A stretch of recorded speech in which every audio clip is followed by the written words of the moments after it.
दृष्टि IAS polity class notes for UPSC. आज का टॉपिक है मौलिक अधिकार यानी कि फंडामेंटल राइट। मूल अधिकार की पृष्ठभूमि क्या है, ठीक है। तो देखेंगे कि मूल अधिकार का अर्थ क्या है। मूल अधिकार को पूर्णतः निश्चित विशेषता बताना संभव नहीं है, क्योंकि अलग अलग देशों में इसकी प्रकृति क्या होती है, अलग अलग होती है। मोटे तौर पर भारतीय राज्य व्यवस्था की दृष्टि से मूल अधिकार की प्रमुख व्यवस्थाएं निम्नलिखित मानी जाती है। कौन कौन सी? मूल अधिकार वे आधारभूत स्थितियां उत्पन्न करते हैं जो व्यक्ति के पूर्ण मानसिक, भौतिक और नैतिक विकास के लिए आवश्यक होती है। यानी मूल अधिकार क्या करता है, ऐसी स्थिति बनाती है जिससे व्यक्ति का भौतिक, नैतिक और मानसिक विकास हो। शेष अधिकारों के संबंध में यह हमेशा नहीं कहा जा सकता। मूल जो अधिकार है वो देश की मौलिक विधि अर्थात संविधान में उल्लेखित है। तो ये क्या है, मौलिक विधि में, यानी कि संविधान में क्या है, उल्लेखित है, और ये संविधान द्वारा रक्षित और प्रवृत्त होते हैं। आमतौर पर मूल अधिकार सिर्फ कार्यपालिका की शक्ति को मर्यादित नहीं करते, बल्कि विधानमंडल की शक्ति को नियंत्रित भी करते हैं। तो ये क्या करते हैं, कार्यपालिका की शक्ति को मर्यादित करते हैं, साथ ही साथ विधानमंडल की शक्ति को नियंत्रित करते हैं। यदि विधायिका इन अधिकारों का उल्लंघन करने वाली कोई विधि बनाती है तो वह उस सीमा तक निष्प्रभावी या शून्य हो जाती है जहां तक वह मूल अधिकारों का उल्लंघन करती है। यानी कि कोई विधि अगर मूल अधिकार का उल्लंघन करती है तो वो निष्प्रभावी या शून्य हो जाती है। मूल अधिकार में परिवर्तन करने के लिए संविधान में संशोधन करना जरूरी होता है। यानी कि अगर हमें मूल अधिकार में परिवर्तन करना है तो हमें संविधान संशोधन करना होगा, जबकि शेष कानूनी या विधिक अधिकारों के मामले में आमतौर पर संविधान संशोधन की आवश्यकता नहीं होती है। कानूनी अधिकार के मामले में संविधान संशोधन की जरूरत सिर्फ तब होती है जब वह संविधान के द्वारा दिया गया हो। अगर कानूनी अधिकार किसी अधिनियम के माध्यम से दिया गया है तो उसमें साधारण विधेयक से ही संशोधन किया जा सकता है, उसमें संविधान संशोधन की ज़रूरत नहीं होती है। यानी कि मूल अधिकार में संविधान संशोधन की ज़रूरत होती है, साधारण कानून में नहीं होती है। साधारण कानून में तब होगी जब वह संविधान में वर्णित हो, और अगर वो विधेयक के माध्यम से आए तो उसमें नहीं होगी। मूल अधिकार नकारात्मक भी हो सकते हैं और सकारात्मक, यानी मूल अधिकार जो होते हैं वो नकारात्मक भी हो सकते हैं और सकारात्मक भी हो सकते हैं। उनका स्वरूप प्राकृतिक आधारों की तरह भी होता है और सामान्य कानूनी या विधिक अधिकारों की तरह भी होता है। यानी कि ये नेचुरल भी हो सकते हैं और सामान्य कानूनी या विधिक भी हो सकते हैं, लीगल राइट्स की तरह भी हो सकते हैं। इस बात पर निर्भर करता है कि संबंधित देश का राज्य व्यवस्था का स्वरूप कैसा है, इस पर यह डिपेंड करता है। जहाँ तक भारतीय संविधान की राज्य व्यवस्था का प्रश्न है, उसमें दिए हुए मूल अधिकार इन सभी वर्गों में अलग अलग मात्रा में समायोजित किया जा सकता है, ठीक है। पहला है भारत। अब है भारत में मूल अधिकारों की आवश्यकता। संविधान द्वारा संविधान में मूल अधिकारों की व्यवस्था किए जाने के कुछ विशेष कारण थे। क्या कारण थे?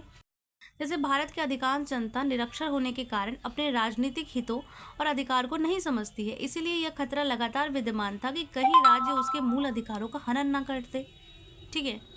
दूसरा, संसदीय शासन प्रणाली में यह खतरा और ज़्यादा बढ़ जाता है क्योंकि कार्यपालिका का विधायिका में बहुमत होता है, जिसका अर्थ यह है कि सरकार संसदीय बहुमत का प्रयोग करते हुए मूल अधिकारों को छीनने वाला कानून बना सकती है।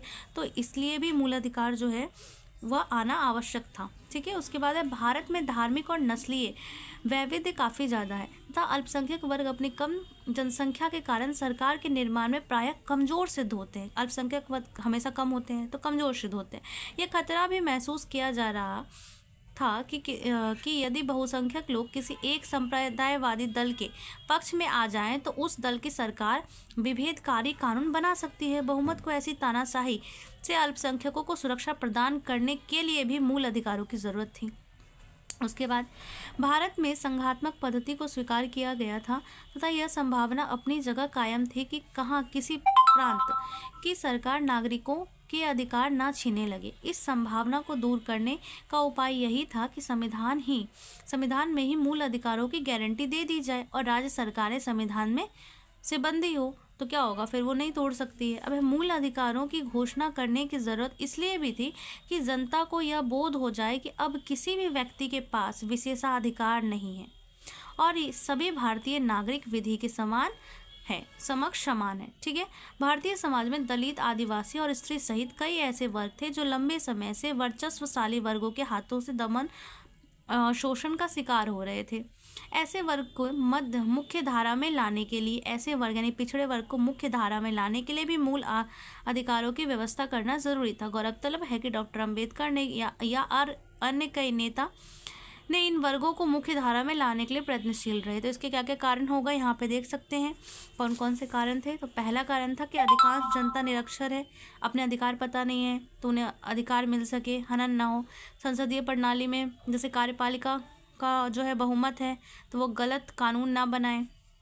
उसके बाद भारत में धार्मिक नस्लीय भेदभाव है, तो इसमें जो है अल्पसंख्यक जो है कमज़ोर सिद्ध होते हैं, तो उनके जो नीति है से रक्षा की जा सके या फिर सरकार की तानाशाही से बचाया जा सके उन्हें। संघात्मक पद्धति, इसमें क्या किया गया, तो हम देखते हैं कि यहाँ क्या होता है, संभावना होती है कि कहीं किसी प्रांत का सरकार नागरिकों के अधिकार को ना छीने, इसलिए गारंटी ही दे दी जाए अधिकारों की। मूल अधिकार की घोषणा की ज़रूरत इसलिए भी थी कि किसी भी व्यक्ति के पास विशेषाधिकार ना हो। उसके बाद वर्चस्वशाली वर्ग के हाथों से दमन, शिकार या शोषित जो होते हैं पिछड़े धारा के जो व्यक्ति है, उन्हें मुख्य धारा में लाने के लिए भी मूल अधिकार की आवश्यकता थी। अब है भारतीय संविधान द्वारा प्रदत्त मूल अधिकार। भारतीय संविधान में अनुच्छेद 12 से 35 तक मूल अधिकारों का उल्लेख किया गया है। इसमें से 14 से 32 तक विशिष्ट मूल अधिकार वर्णित है, जबकि शेष अनुच्छेदों का संबंध मूल अधिकार से संबंधित अन्य उपबंधों से है। मूल संविधान में अधिकारों को 7 वर्ग थे। 44वें संविधान संशोधन 1978 के द्वारा संपत्ति के अधिकार को हटा दिए जाने के बाद अब मूल अधिकारों की संख्या कितनी रह गई है, 6 वर्ग रह गए। ऐसे इनका संक्षिप्त वर्णन इस प्रकार है। समता का अधिकार आर्टिकल 14, विधि के समक्ष समानता या विधि के समान संरक्षण। 15 क्या कहता है, धर्म, मूलवंश, जाति, लिंग या जन्मस्थान के आधार पर विभेद का प्रतिषेध बताता है। 16 लोक नियोजन के विषय में अवसर की समता। 17 अस्पृश्यता का उन्मूलन हो। 18 उपाधियों का अंत हो। ये समता का अधिकार था 14 से 18।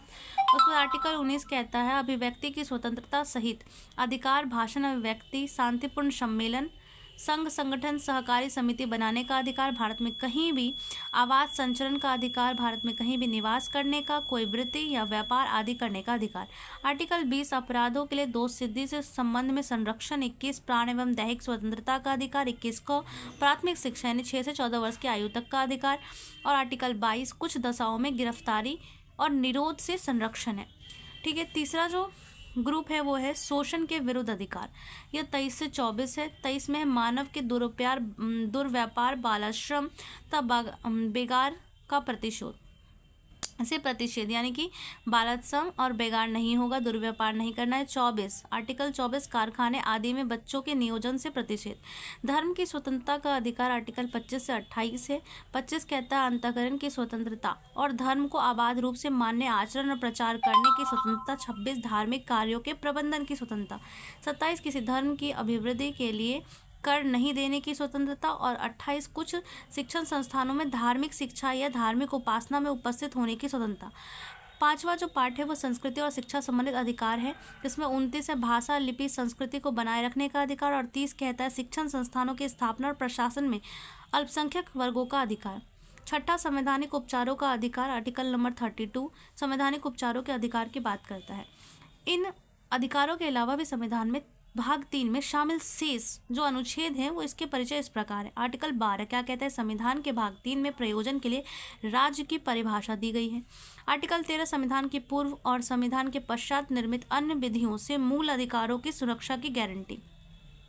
33 सेना, पुलिस, सुरक्षा बल, आसूचना, संगठन आदि में मूल अधिकारों को सीमित करने की संसद की शक्ति के बारे में। 34 में क्या है, सेना विधि लागू होने की स्थिति में मूल अधिकार सीमित करने की संसद की शक्ति। आर्टिकल 35 कहता है इस भाग यानी भाग 3 में अपराध घोषित किए गए कार्यों के लिए दंड निर्धारित करने हेतु विधि बनाने की संसद की शक्ति है। ध्यातव्य है कि अनुच्छेद 31 के में पहले संपत्ति का अधिकार था, जो उपरोक्त वर्णित 6 वर्गों में अलग अर्थात 7वां अधिकार था। इसे 44वें संविधान संशोधन 1978 के द्वारा हटा दिया गया और अब अनुच्छेद 31(1) तथा 31(2) के विलोपन के बाद 31 क और 31 ख और 31 ग ही संविधान में शेष है। इसका उपबंध कोई मूल अधिकार देने से नहीं है। 31 क, ख और ग का अधिकार मूल अधिकार देने से नहीं है, बल्कि कुछ विधियों को सुरक्षा प्रदान करने से है। यानी 31 क, ख और ग जो है वो क्या करते हैं, कुछ विधियों को सुरक्षा प्रदान करने से। ये विधियां जो राज्य के कल्याणकारी उद्देश्यों की पूर्ति के लिए मूल अधिकारों को सीमित करने का उपबंध करती है। ठीक है, अब यहाँ पे अनुच्छेद 14, 19, 21 में दिए गए सबसे महत्वपूर्ण मूल अधिकार है? 14, 19 और 21 में इन तीनों समूह को मूल अधिकारों का स्वर्णिम त्रिभुज कहते हैं। किसको? 14, 19 और 21 को golden triangle of fundamental rights कहा जाता है इसको। अब है मूल अधिकारों का वर्गीकरण। नेक्स्ट टॉपिक करेंगे इसको। Thank you.